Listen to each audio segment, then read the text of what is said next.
I'm Angela Fairhurst, founder of Jerry Gadgets, a revolutionary solution for dementia care. Inspired by my personal journey caring for my mother with dementia, I developed patented sensory tools that engage loved ones, reduce anxiety, and create joyful moments without medication, providing much-needed relief for caregivers. Jerry Gadgets currently come in 3 silicone buckets with activities like flower arranging, shape sorting, and tactile fidgets, with more in development. Each Jerry Gadget is designed to stimulate the senses, fostering connection and communication, even at advanced stages of cognitive decline.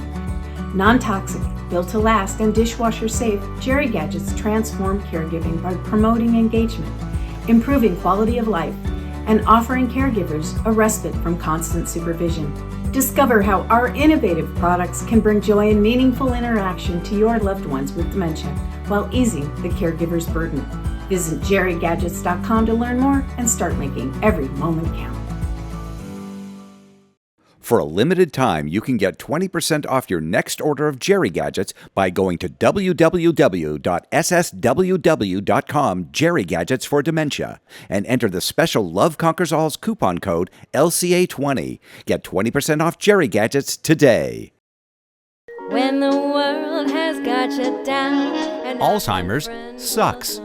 It's an equal opportunity disease that chips away at everything we hold dear. And to date, there's no cure. So until there is, we continue to fight with the most powerful tool in our arsenal, love. This is Love Conquers Alls, a real and really positive podcast that takes a deep dive into everything Alzheimer's, the good, the bad, and everything in between.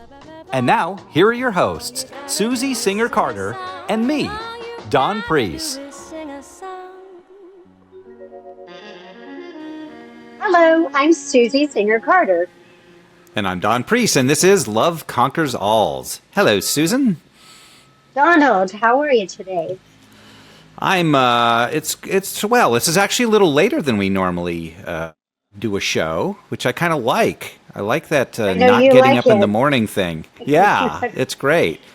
I mean, we could do it at, no, or a midday person either. And night makes me tired. So, you know. Pretty much you're tired all the time. Yeah, but pretty much. It's a big problem, folks. It is. Feel me on this. I'm going to never watch a movie with John because this is what you'll see. It's the dog. I keep telling you, our dog. It's a little Yorkie. We're roommates, by the way. John and I are roommates. Yeah. Everybody. The dog tucks itself into your hip and literally sends magical sleep vibes into your body that you cannot overcome. Yeah. You cannot overcome them. So dogs get blamed for everything, don't they? We just use them for everything. Absolutely. Dogs, it's like, who broke this dish? Who broke the dish? Alfie. Yeah, dog did it. Yeah. So what's happening? Well,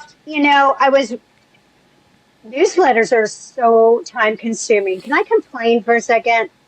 Do I have a choice? Yeah. No, you don't have a choice. But if anybody out there listening has any advice on how to streamline this, maybe I should use AI. But then I feel like I'm cheating.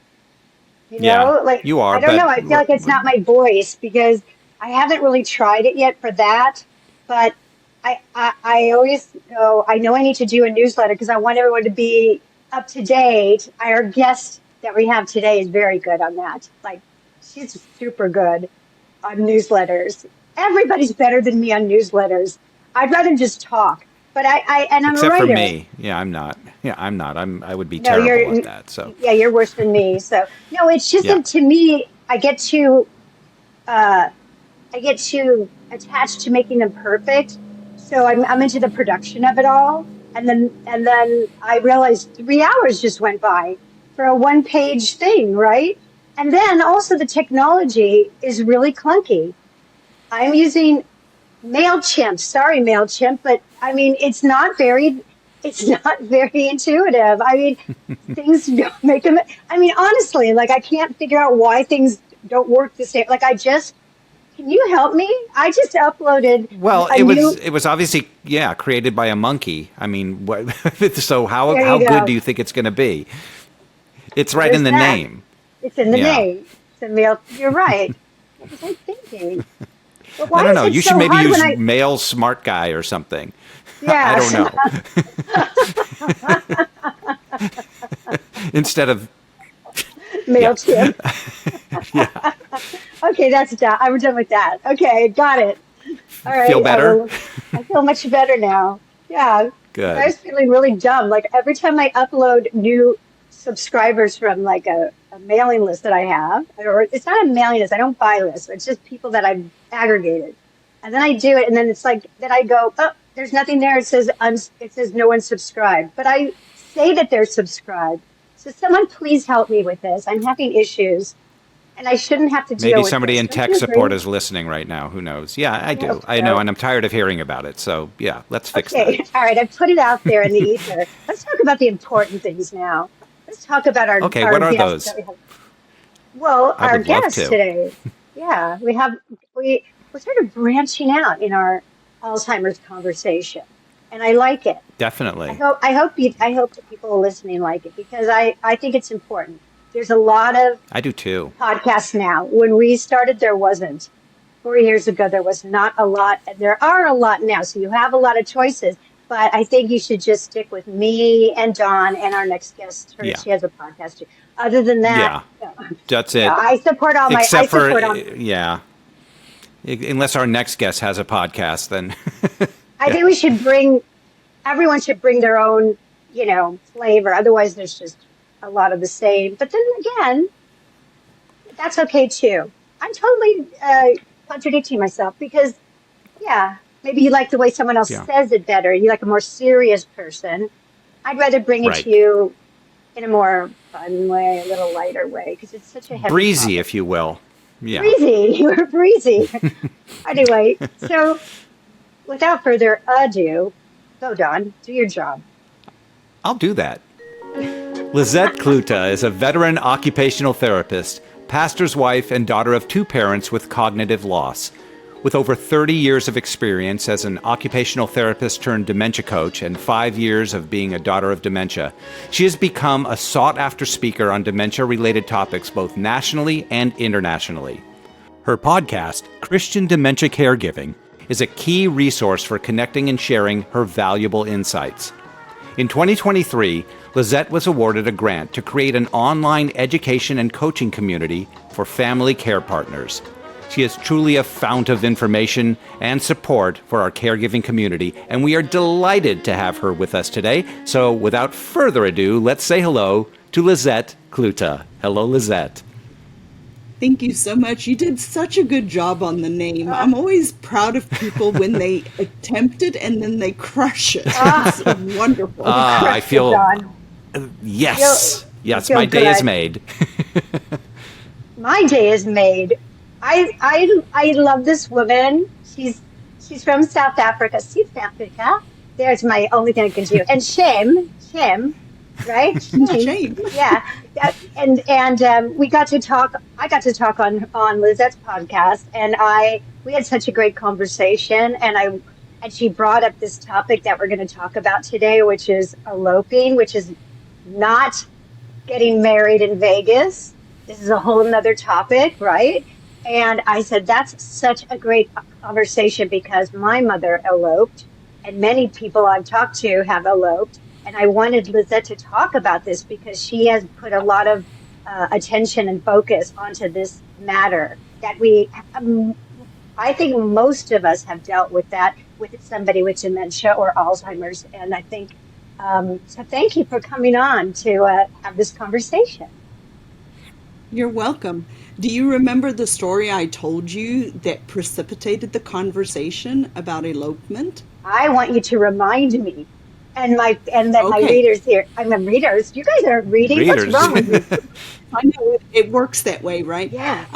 So when we were conversing, I don't believe it was when we were recording, but when we were talking, I mentioned one of my very, very first jobs when my husband and I moved to the United States in 1993, this would have been January of 1994, I had a terrible, terrible experience going to work one day.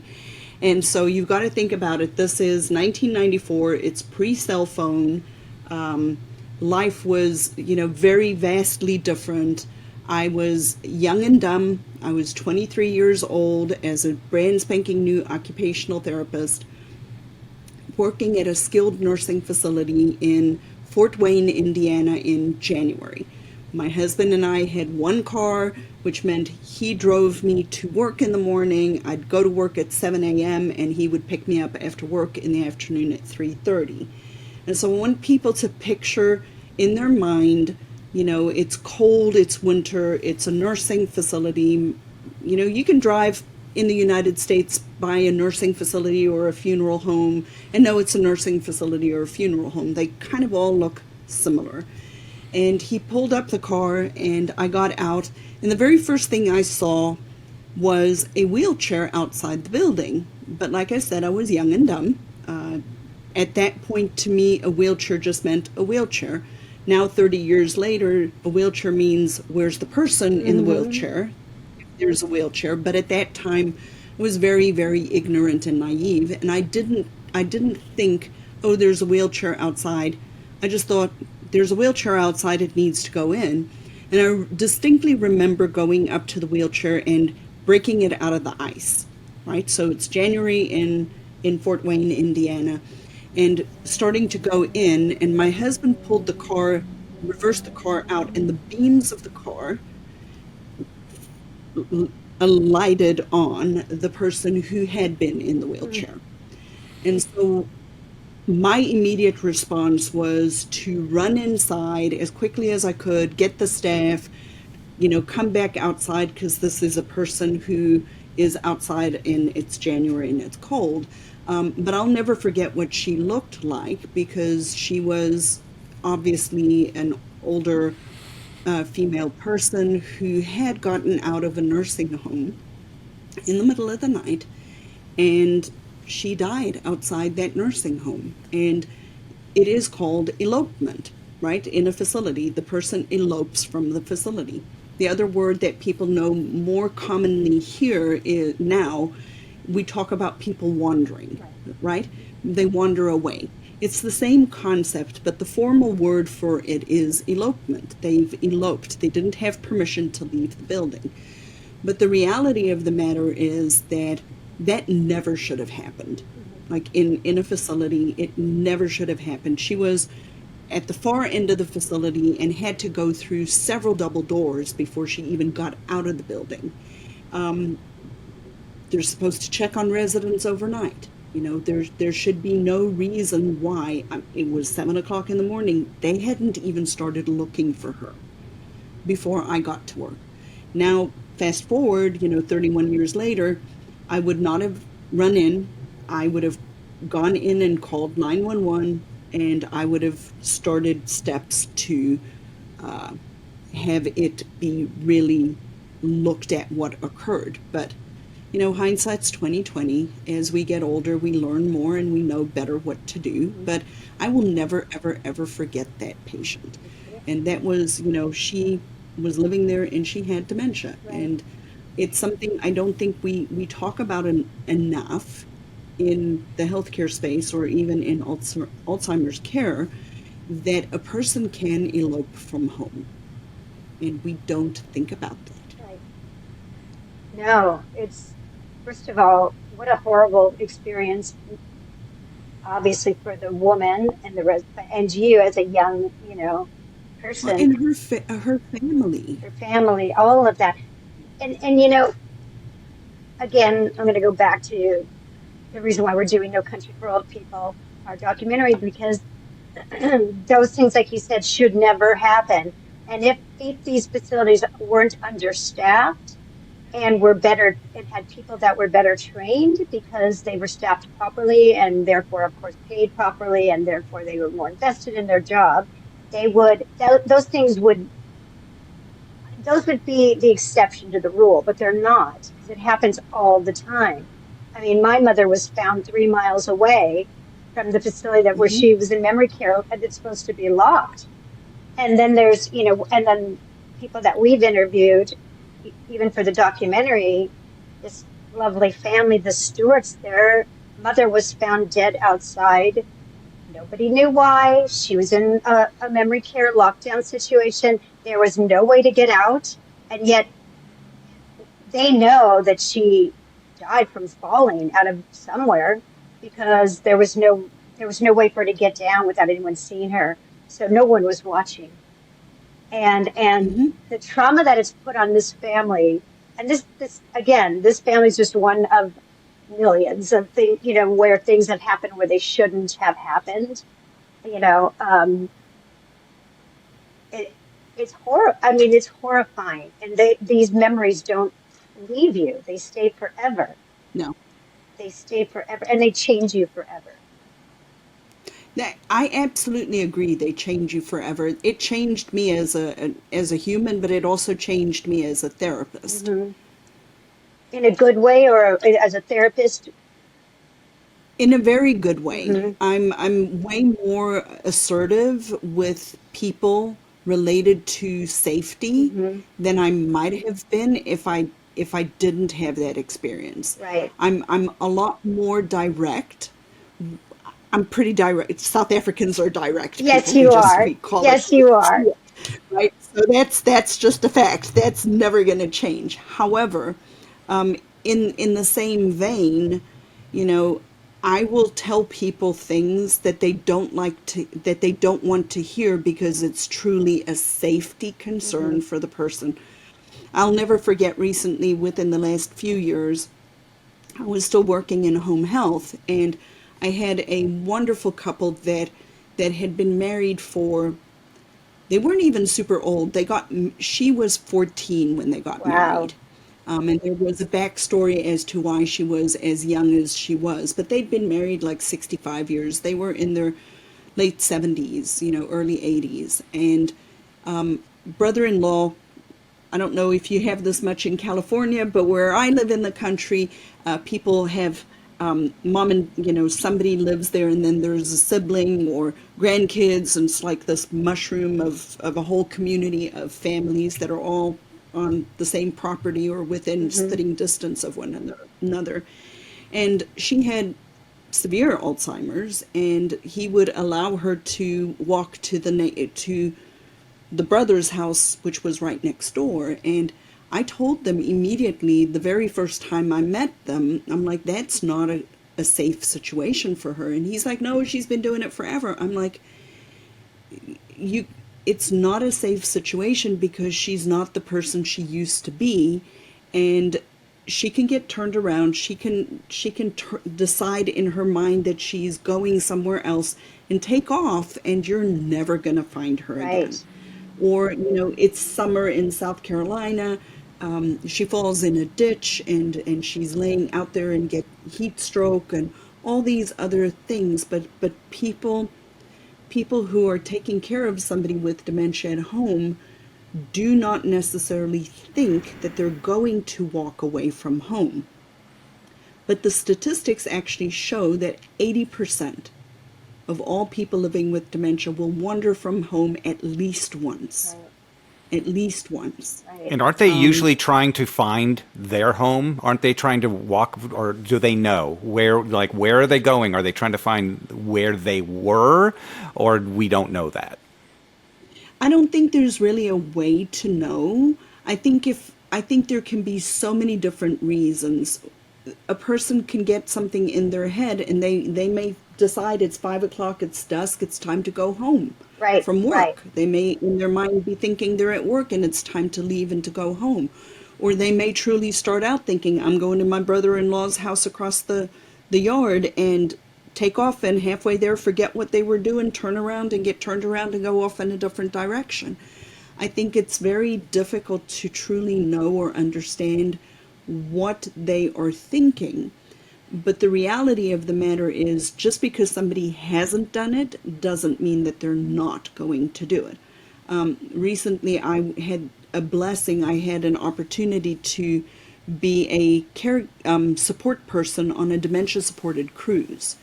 And there was a gentleman who was on that cruise who never wandered away from home. But on the cruise, he wandered away 3 times. 3 times on a cruise. Right. Once in the hotel in Fort Lauderdale, which was pretty darn scary.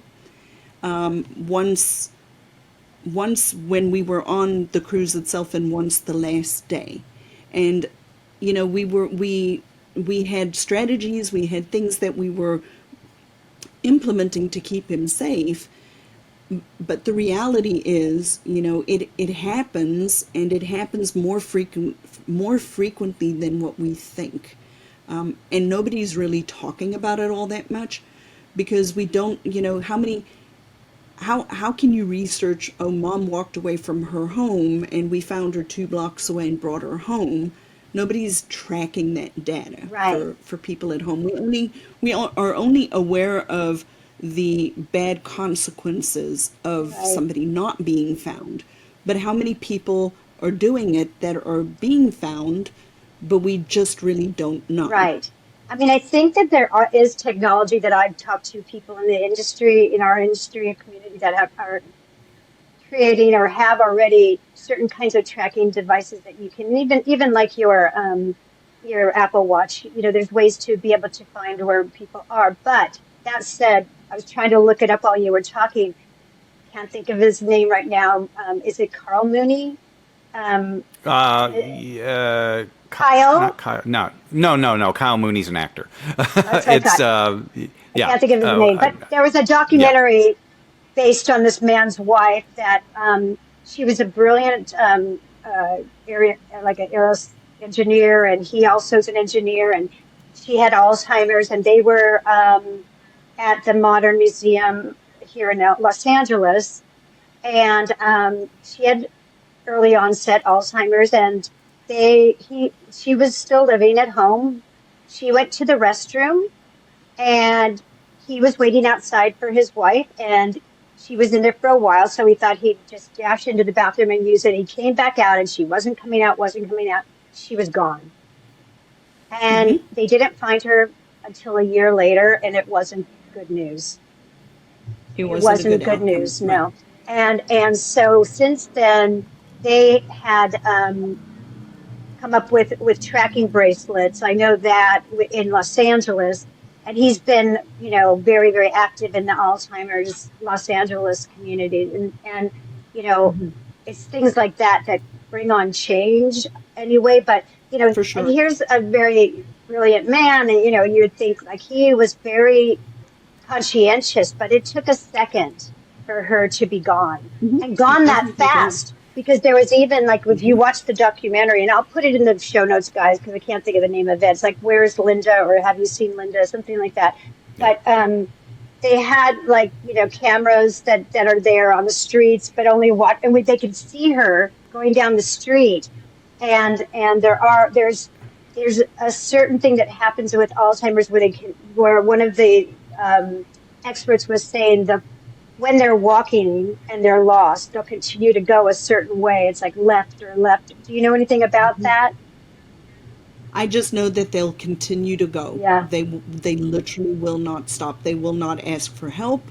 They will not. They will just keep walking until they collapse. Until they stop, fall into a ditch, whatever. You know, and you bring up the tracking devices. Now, I'm going to use the gentleman on the cruise as an example, because I was racking my brain. Like, when this happened, I'm like, the first time, he didn't have on shoes. He was in his pajamas and just took out. He wears glasses, didn't put his glasses on. They make trackers for glasses. They make trackers for shoes. They make trackers for belts, right? They make AirTag trackers. The trackers you can find trackers for almost anything. The second time he left, he never wears a belt. He takes them off. He takes off bracelets. Same. He takes off watches. Yeah. He takes off everything. Yeah. And so I literally was racking my brain, because there was nothing that we could attach to him that he wasn't going to take off. Yeah, you'd almost have to do a chip. You'd almost have to do like a chip, like they do with, children. Exactly. And I hate like, I hate that was my thought, but because I don't want anybody to chip me. I know. Right? I mean, there's a conversation, there's a separate conversation about chipping a person, but at the same time, we chip our animals. Yep. To know where they are, right? Right. And to be able to find them again. It's not a horrible thing. It's really not a terrible thing. I don't think it is, but for a person who literally will not keep something on their body, how do you Agreed. find them again? Because my mother wouldn't. Yeah. My mother, I was thinking, like, if I could take one of her bracelets that she knew, that because she loved her jewelry, if I could take something that she was familiar with and have something put into that thing that she was familiar with, because otherwise, for sure, she would have said, "What is this stuff? Get this off of me," Yeah, I don't want this stuff. This is mine. This isn't me. Yeah, she would not have liked that at all. God forbid somebody could take a bracelet from her. I mean, that once you're out in the world, you don't know, that's true too. That That's danger. true, too. So, by the way, it's Kirk Moody. Moody, not Mooney. Moody. Yeah, Okay, it's thank Kirk you. Moody. Did you see his movie? So we can't judge people in suspense. I'll look it up. I think right it's now, called even Weird. as we Yeah, speak. look it up. So I was going to Okay. mention this another anecdote, terrible anecdote. When I was first starting the documentary, and I went to one of my colleagues who's a director, and I knew that her mom had passed away already, but had been at the same facility my mom was at before my mom. And I said, wondered if I asked her, did she want to be a part of this project? And she was super busy at the time and actually didn't really have the heart to do it, something which is quite common. Most people, once it's over, they don't want to look back, because it's sometimes when it's really hard, you don't want to look back. So, but she did share the story with me, and this didn't happen at a nursing home. It happened at a very, very high-end assisted living in Los Angeles. And every Sunday, her mom had Alzheimer's. Every Sunday, so she lived, like, not independently, but she had her own little place within, like a little tiny, like, of her own apartment. And it was the beginning of her diagnosis. So every Sunday they had a standing date to have dinner with the family. They would go and pick her up. And this one week, she would hear from her mom like every day, but she didn't hear from her for the last, like, Friday and Saturday. And she was but she was working. My friend was working as a director, so she was, like, with her long hours. So she didn't think, oh, well, mom has probably got busy. Maybe she's doing some social whatever. And Sunday came around, and they went to pick her up. And when they got to her door, there was all these newspapers piled up at the front of the door, a couple days worth of newspapers. And when she went in, her mom was lying naked on the ground in her own excrement. And she wasn't dead. She didn't die. But it was clear that she had been late because she couldn't get back up. That she had been laying there for at least over 24 hours. Nobody checked on her. She didn't come to dinner. Nobody checked on her. And I said to her, what did you do? She said, well, we were devastated. We went, talked to the administration. She said, but Susie, there was no place else to take her. This was the best place. And that's what's so scary, and that, so I say that as a cautionary tale because it's not exactly eloping, but the point is that people aren't watching your loved one. So when you assume they are, you can't do that because you just can't, unfortunately. So you need to check in if you can't be there every day. And that, of course, that's of course not. You can't. At least check in. And if you can't get a hold of them, have somebody go over to their room and assure you that they're okay. Because those are devastating consequences. If there can be. Oh, absolutely, for sure. But I'm very grateful. Where Dawn and I were talking before we started the podcast about how far things are a lot further along than that experience I had 31 years ago. Then, and 31 years from now, things are going to be a lot further along than what they are now. But we do live in an age where technology, I really believe, can solve a lot of the distant supervision type of situations related to, specifically in a facility or in somebody's home, related to ensuring some eyes on or some other remote monitoring techniques to be able to see, number one, that somebody is at home, number two, that behavior is normal, number three, that they haven't walked out of the building.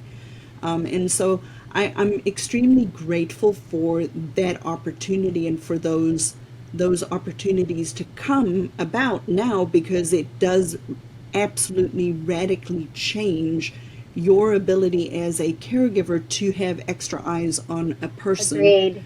Without being there. Agreed. But we face a challenge also as far as camera, like especially if it's a facility, because some facilities will say, "Oh no, you're not putting a camera in this." They don't want cameras. I think she's in the talking rooms. about other technology. Well, you're talking about at home, yeah. But No, I'm also- talking about technology that is not camera based. yeah, Right. okay, so anything, yeah. You know what it Yep, brings to mind to me, Lizette? We're watching this series called Sunny, which is in the future, and it's what's her name, Dawn? The woman. Oh, Rashida Jones. Rashida Jones. And it's where, everybody has these robots that are their assistants, basically.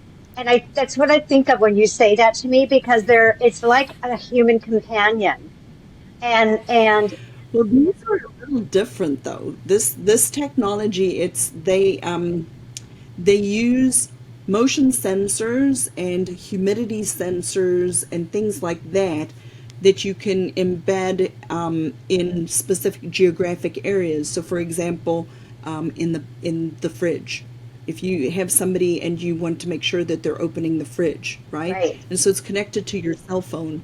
But in a facility-based place, you can put those sensors on beds to know if somebody's in the bed, or on the door to know whether the door has been opened or closed. Then you can track staff coming in. There are ways to track people without cameras, and so that's exciting technology from a facility-based care. Because yes, I agree, Dawn, facilities do not want you to have cameras in there because they don't want you to see what's happening. Right. That's right.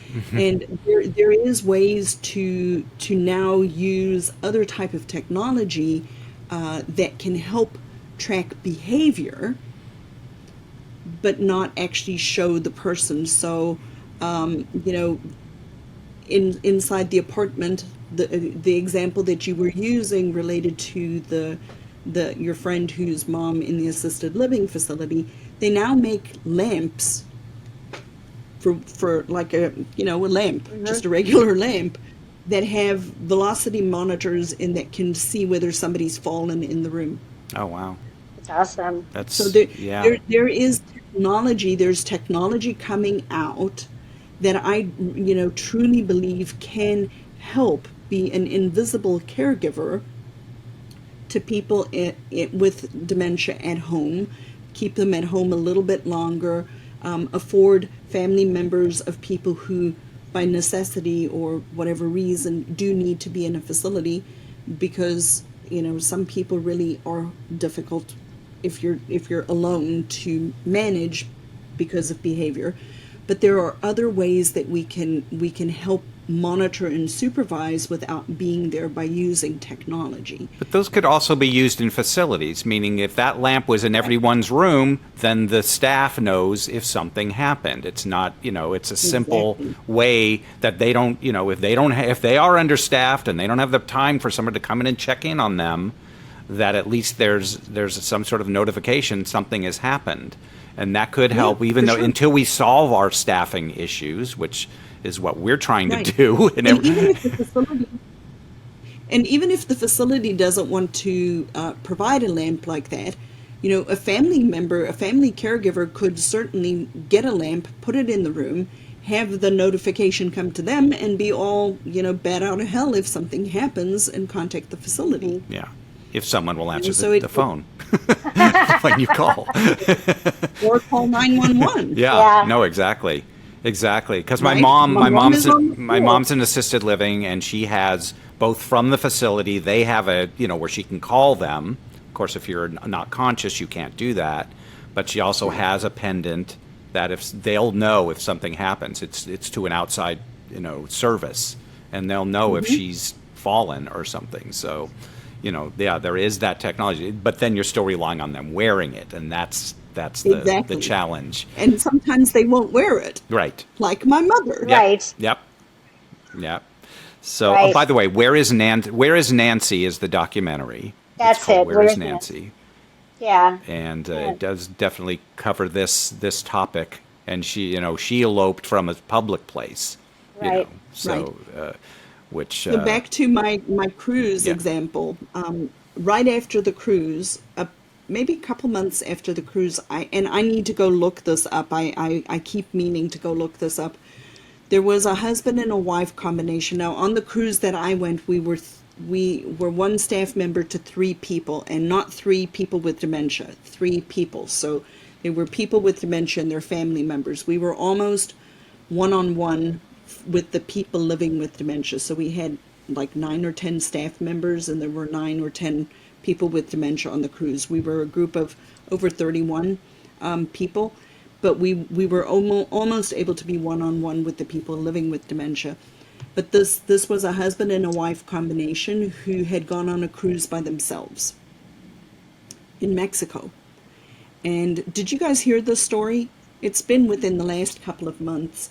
And they came off of the ship, and when they got through the port on the dock or wherever, both of them went into the restroom.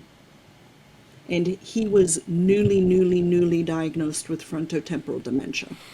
And when she came out, he had come out before her and took off in Mexico. And they, at the time that I stopped looking it up, it had been several days and they hadn't found him. So, and she had a tracking device. She did have some sort of a tracking device, but it was attached to her cell phone and had to be within a certain radius of her phone. So the moment he left that radius, it's gone. Yeah. But we've been talking about some high-tech stuff. Here's a low-tech strategy for families at home. Okay. A police officer taught us, take a dry washcloth, not a wet one, a dry washcloth, and rub it on the person's neck. Get scent, get some of the oils on the body, put it in a plastic bag and put it in the freezer. And if the person does walk away from home, we have the ability using tracking dogs to take that person's, because then it's just their scent. And specifically from home, be able to try to track them. Wow, that's a great tip. That's I mean, because right, that's... and even for the gentleman whose wife had wandered away from a situation like that, if they had a way of having her scent, Yes. even if he had to go home and get it, they might have had an opportunity using tracking dogs to see if they could pick up her scent again. But of course, because we don't necessarily keep, dirty clothes and things in the house, we don't necessarily have that. But it is another way of being able to locate somebody if there is the opportunity to use canine dogs. But then it has to be an isolated scent. Wow, that's an amazing tip. I wouldn't have thought of that. I mean, I wouldn't have known that they would do that. It's amazing. We'll be right back. I'm Peter, owner of Peter's Fan Photography, and I want to talk to you about something important, preserving memories. Time moves quickly, and before we know it, those we love may no longer be with us. For the last few years, I've taken complimentary professional headshots of seniors in a local retirement home, helping families capture the essence and personality of their loved ones through beautiful photos. I've seen firsthand how meaningful these images can be. When I photographed my own parents, I realized how powerful it is to have these lasting memories. Photos that capture smiles, stories, and the unique spirit of the people we care about most. If your parents or loved ones are still with you, don't wait. These images can bring comfort and joy for years to come, whether it's for remembering silly moments or honoring family history. My message is simple. Get photos of your loved ones while you can. Hire a local photographer, use your camera, cell phone, whatever it takes. Just do it now. For more information, visit peterisfanphotography.com. I was talking to one of our other doctors who we interviewed for No Country for Old People, Al Power, who is a geriatrician, but he speaks all around the world and he's really focused on dementia. And, and he talks about the locked door, in facilities and how, they, of course, he's a big fan of the greenhouse model, which is, very much, person-centered. It's very different than the facilities that are in use now. There are very few greenhouse models out there because the government doesn't subsidize it. But, in their trials, they found that the facilities that they didn't lock doors, less people wanted to leave. And there is something about the dignity of a locked, or the indignity of a locked door that makes people want to get out because they feel incarcerated. And I know my mother did. My mother was, until I got her into a facility the whole facility was memory care. So there was not one just specific area. She was, and I took her out of the other place. She was so unhappy because she kept forgetting, like, why was it locked and why is she trapped in here and why, and they really, it really made her want to get out. And I, and I think that that's something that, that's just the philosophy and things that in the future that we need to think about when we think about people with, absolutely. Don't you agree? Oh, absolutely. I remember here in South Carolina, once I went to an assisted living facility, memory care assisted living facility. And when I came into the building, the locked unit, I just stood there a minute and I'm like, you all have a lot of people try to get out? And they're like, yeah. I'm like, I totally get it. The way it was structured, they had like a big exit sign and the door was locked and it was very institutional and it was one of those push bars that you just exactly know what to do when you get up to it, even if there's nothing, if you're really not even thinking well, you just have to push it and it doesn't open and then it makes an alarm. And they had people constantly trying to leave the facility. And I do think that technology, like these remote sensors and things that I have explained to you, can be used in a locked unit and even greater in a community because there are ways of setting them up that they have barriers, like a boundary, and the person can have a geotag. Right. And then if they get beyond that boundary, that you need to be able to locate them. So there are, I think I 100% agree with you that over time locked units are going to be less. But at home, there is a true, real concern at home for somebody walking away from home. They make slider locks for the top of the door that you can't, a person with dementia won't look up or down. They'll just look kind of right in front of them. So they'll see the door handle. But you can put a slider lock on the top that you can open and close manually from both inside and outside. So the door isn't locked per se. They can turn the handle. They just cannot open the door. You can put magnetic monitors on the door just so you can hear the door opening, so you have an early warning system. But I recently had I have a person that I work with in my coaching community, and his wife is an exit seeker. She tries to walk out of the house all the time. And one of the strategies that we used in their house was and this is what is also used sometimes successfully, just depending on the facility, is making the door not look like a door. And the way we did this in their house was I suggested to him to look and see if he could find a shower curtain that looked like a bookshelf. Because a bookshelf is something that's normal in our house. We're not bringing something in that doesn't look like the house. And he put the bookshelf up over the door. He'd already put deadbolts on so that he would have to use a key, like an actual key to open the door. But she would always go to the door and was literally breaking the handles frustrated, of the door, yeah, trying to get out. Right. And so by just putting this shower curtain that looked like a bookshelf, it stopped that behavior in that specific spot, because she would see it and she would at least have somewhat of a recognition. Now this isn't a door. Right. And it looks like a bookshelf, and she'd turn around and walk away. Other things, and this is kind of funny because we were talking about AI earlier. AI can really be beneficial for certain things, but totally off base for other stuff. And I was playing around with AI the other day and talking about wandering behaviors, and it said, put the word stop on the door. And I'm like, that's the worst thing you can put on the door of a place. Don't ever put for anybody listening, if you want somebody to not walk through a door, don't put the word stop on the door. Right. Because what do we do when we see a stop sign? Right. We stop, and then we go. But then what do we do? And then we go. And then Right. Yeah.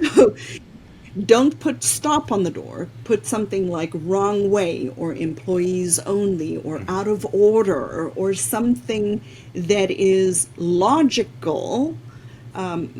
People with dementia can still read up to a very late point in their journey and understand certain things, specifically very routine and familiar stuff, like a wrong way sign.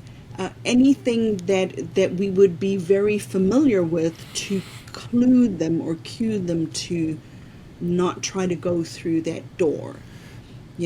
Danger, hazard. Yeah. Do you think that is there any possibility of putting somebody with a room that doesn't feel like it has a door or a way out? Would that cause any type of negative anxiety? I think, I'm kind of with Susie on this one. You put me in a room where I don't think I can get out, I'm going to freak out. Right. That's what I was worrying. If they were in a room that said, wait, there is no door here, would that cause, would it create that? I don't know whether I think it depends on how far advanced a person's dementia would be, whether they would actually notice it or not, because at a certain point, I don't think a person would notice it at the very, very end stages. I want to say, like with my mom when she lived with me that year, she was very active, and I say she was straddling the fence of like knowing she was losing her cognitive abilities and fighting it like hell, right? And so I think that at that stage and before is the hardest, because my mom would go, logically, if I look back at it, she would say, so how do I get out of here then? Where's the door? Where's the door to get out of here? She would be searching for the door if it said, don't go out this way. But I think you're right. Once my mom got past that stage, because she still could read, that would have sufficed. Right? Yeah. There's this window, right? Yes. When everything is like a perfect storm. At the beginning stages, I don't teach people to reason with somebody who has a diagnosis of dementia, because I'm teaching them not that over time they're not going to be able to reason. But at the beginning, you can still reason through something and they can understand. And then the end section, when we get to that phase, it really doesn't matter. They're not going to be necessarily like your mom trying to leave as much, but that middle section when the person truly does, or a lot of people do have an awareness, something's not right. I'm not the way I always used to be.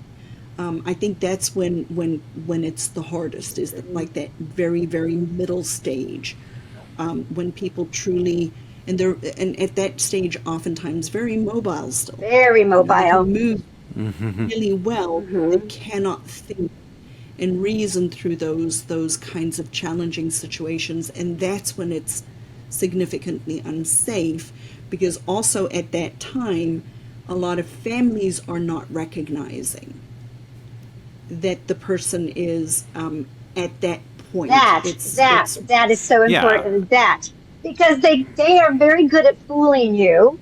And like, when my mom lived with me, most people didn't even know she had Alzheimer's until it took a little while for them to go, "Hey, is your mom?"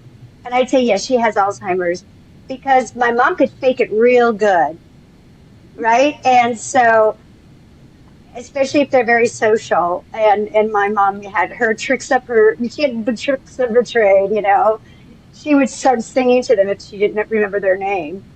Of course I remember you. You are so beautiful to me. So she would do those tricks. And people didn't know. People would think she was just charming. And so it takes time. So if you're out on the street and you're roaming, and people wouldn't even think, my mom was such a social butterfly. She'd be making friends along the way, and they wouldn't know that she was lost. No, they wouldn't. Yeah. And she wouldn't ask them. I'll never forget, once I was working at a hospital system, and this is one of the, another one of my big buckets of contention is families who are not willing to accept the responsibility of taking the car keys away from someone. Yeah. If your scientific part of your anatomy, your gut tells you somebody's not, if you don't want to drive in a car with your mom shouldn't be driving. Right. If you don't want to drive in the car with your husband shouldn't be driving. If you don't want to put your grandchild in the car or the dog in the car with your family member, then they're not safe to drive, period. End of discussion. And families don't want to say that out loud for a variety of different reasons, and I understand all of them, because I had to take the car away. It's not a fun thing. But how this ties into the elopement is, there was a lady who was driving, and she would always only drive to the store. She's only going to church, whatever it is. Oh, mom's never she's only driving a few blocks, whatever the excuse is. Well, she took off, and she was found over 2 hours away from home. And the only reason she was found 2 hours away from home was because she ran out of gas and had enough, driving is so automatic, saw the gas light on and everything, and pulled into a gas station. And the gas station attendant recognized that she was confused and called the cops. And she was 2 hours away from home. Who's going to find her 2 hours away from home? And she doesn't know where home is, No. Yeah. I just as somebody who, for both my parents, my brother and sister and I, had to take the keys away. And we were dreading it, and we kept putting it off and putting it. And I think the tack that we took that worked, and it actually was not as bad as it was just like, Mom or Dad, please do this for us. We can't sleep at night. We can't. I'm constant every time. If you get into a car, we're so nervous because we're worried that it's affecting us, and then the parental part of them comes out and says, "Okay, I'll do it for you." Not for myself, because I can still drive, but I'll do it for you. And it really did. Now, look, I'm sure there's that I may be simplifying it, but it was a tack that we took for both of them, and it did. It helped, and it worked. Did they both have dementia, or just they were ready to stop driving? They were cognitively they were having issues. They didn't really. On my dad's death certificate said he had Alzheimer's. He did not. His mind just slowly. And my mom, who's still very cognitive, your mom doesn't have any. Her memory's going good. She does not. But they were, and it may be easier when they don't, as opposed to when they're more combative and a little more in denial, or don't know there's something going on with them. But I just wanted to throw that out there. You can give that one a shot. Oh, absolutely. I think everybody should give it a shot. It's fascinating, though. I recently did an episode on my podcast about dementia and driving because it comes up a lot. It's something that, is very, very, can be very, very unsafe. And what was fascinating as I was researching it, people who have no cognitive impairment, older adults who have no cognitive impairment, will self-limit and take the car keys away from themselves because they recognize I can't see as well, or I can't hear, or I can't turn my head. They can reason through that. Somebody with dementia will not. Right. They do not see the deficits. That's what makes it so difficult to take those car keys away. I try, you try as much as possible to do it in the non-confrontational way. But if the person will not, and they're not safe anymore, it is our responsibility to take the next steps to work towards getting the car keys away through the physician and some other. That's another. We also did have the doctor chime in and say, it's just really hard when they do. Yeah. When they have Alzheimer's or dementia, it is very difficult because they forget and they forget and they forget. So, you could tell them all day long, but my mom was looking for her car always. Where's my car? Where's my car? And, it's very sad. And because it signifies their freedom, and it's there's a lot attached to that ability to drive. It just does. It signifies a lot, and it's like I'm saying, like when someone is going through Groundhog's Day and every day they wake up and go, where's my car keys? Where's my car keys? Which I put in my film, actually, because it was such a significant part of my mother's transition. It was like, where's my car keys all the time? Where's my car? Did you steal my car? That was a big theme, a very big theme. And so it can be really devastating. So it's, sure. But it ties in with the elopement because we don't think about somebody eloping with their car. No, right. I have another example of somebody that I was aware of. Mom and daughter, the daughter had taken the car away from mom, but it was mom's car. Mm-hmm. And the daughter and mom went to the same doctor. So the primary care physician was both of their doctors. So mom came with the daughter to the doctor's office, and her daughter left her mom in the waiting area because she was going in to see the doctor, thinking that mom would be safe there, Mom forgot why they were there, forgot that the daughter was in seeing the doctor, dug through her purse, found another set of car keys, walked out, found her car, and drove home, and left her daughter at the doctor. So these situations truly, you cannot make this stuff up. No. Yeah, no. What about, I mean, we know facilities who are definitely understaffed are using chemical restraints to help to stop people from doing this, which we know is just horrendous. It's the worst, especially with people with dementia. It's just horrible. And people might, do you find that, or have you heard of doctors prescribing people who are at home, like, they'll prescribe something to kind of chemically tether them? And if so, if a doctor does that, what should you tell them? I haven't run into that as much at home. It's definitely more in a facility, for sure. Usually, in my experience, when we get to that level of drug medication at home, there are significant behaviors involved, and it's more than exit seeking. It's aggression. It's those things that really make it difficult to provide care for somebody at home. Oftentimes it is that anger and that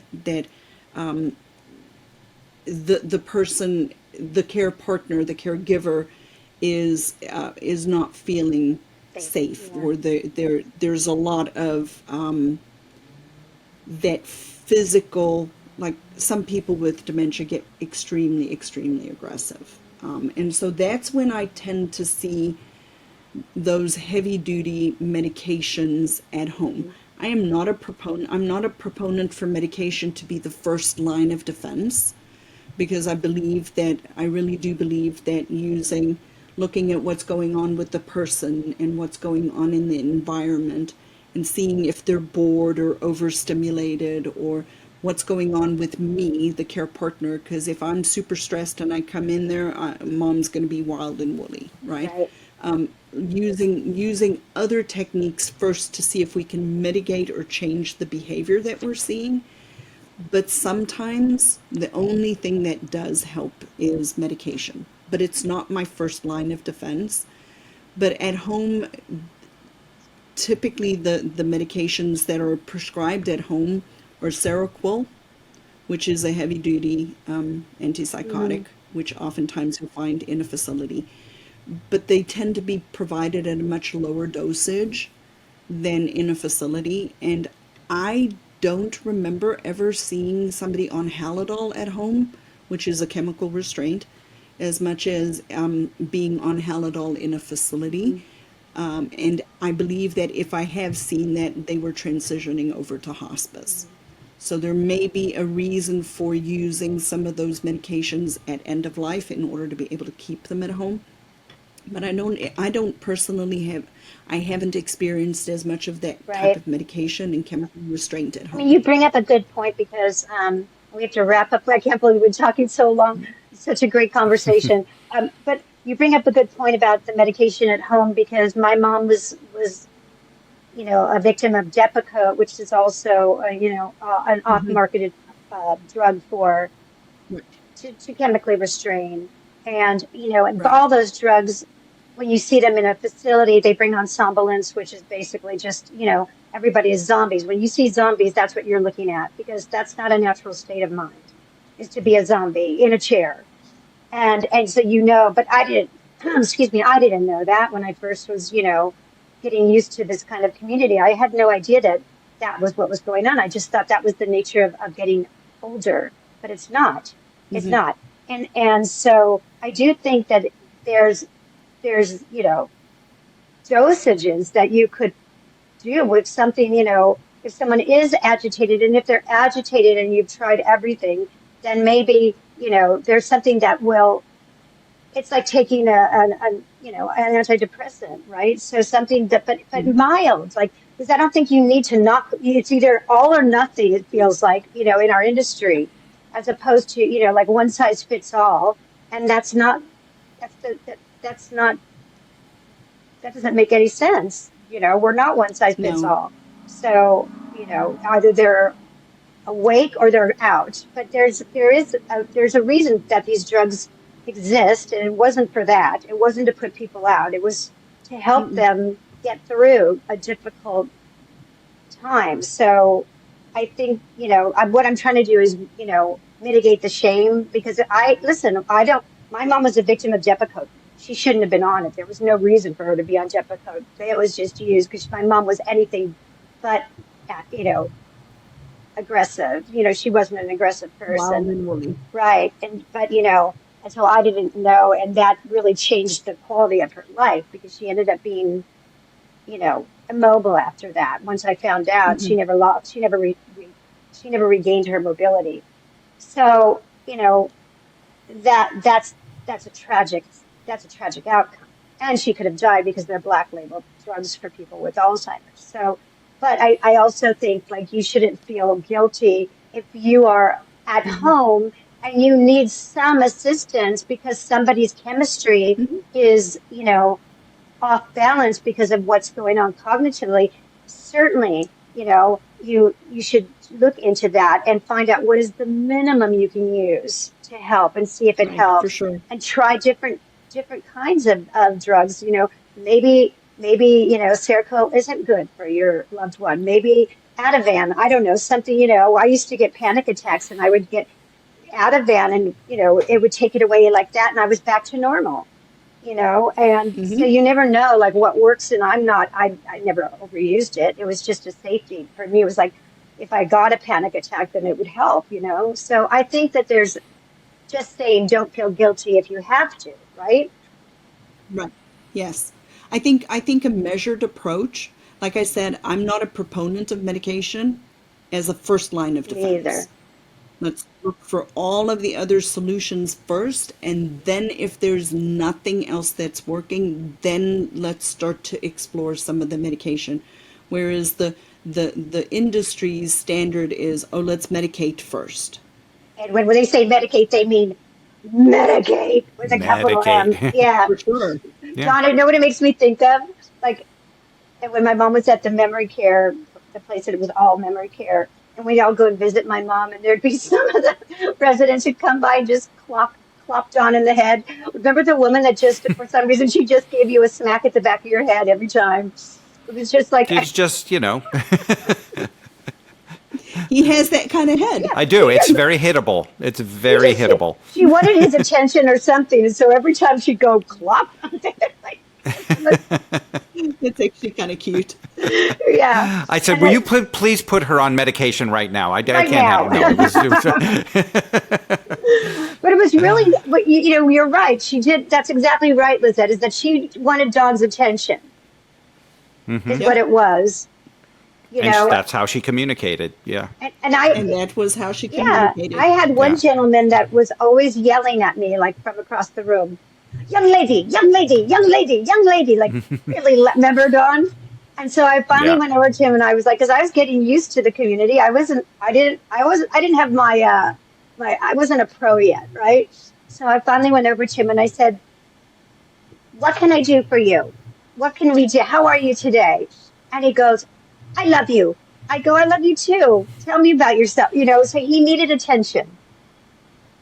But if you don't know that, you're going to think, wow, he's mean or he's nasty or he's so loud, right?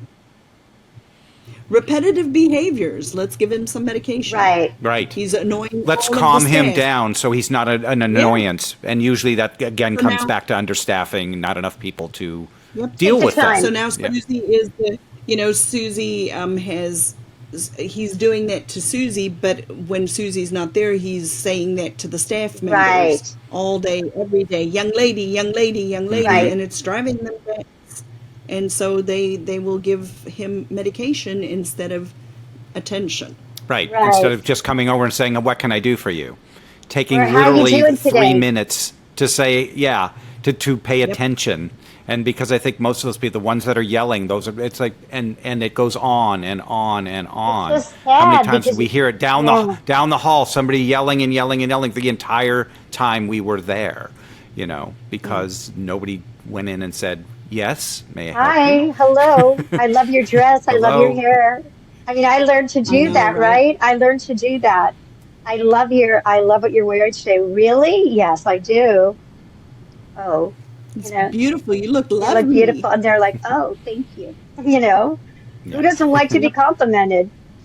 And so I do, so I just try to, be a human being. That's all. Just try to be human. Meet the person where they are. Right. Yep. And look for the emotional connection.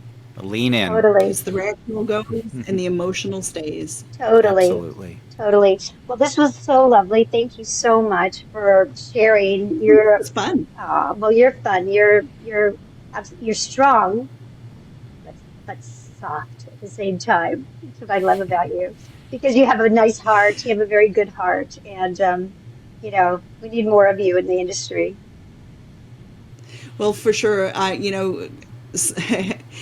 Coming from South Africa, we definitely can have some bluster, but soft, squishy on the inside. Totally. Softies at heart. And I knew that about you. I know that.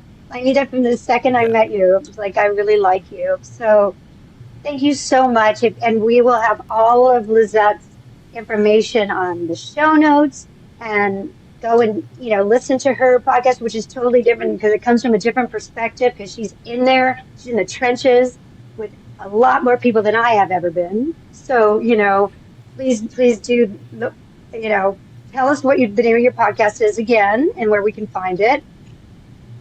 So the original name was Dementia Caregiving for Families, and then recently I changed it to Christian Dementia Caregiving. Okay. Mostly because I answer my questions from a Christian perspective. I blend the evidence-based practices from a biblical lens. So people can still come and listen to. Not all of them are entirely,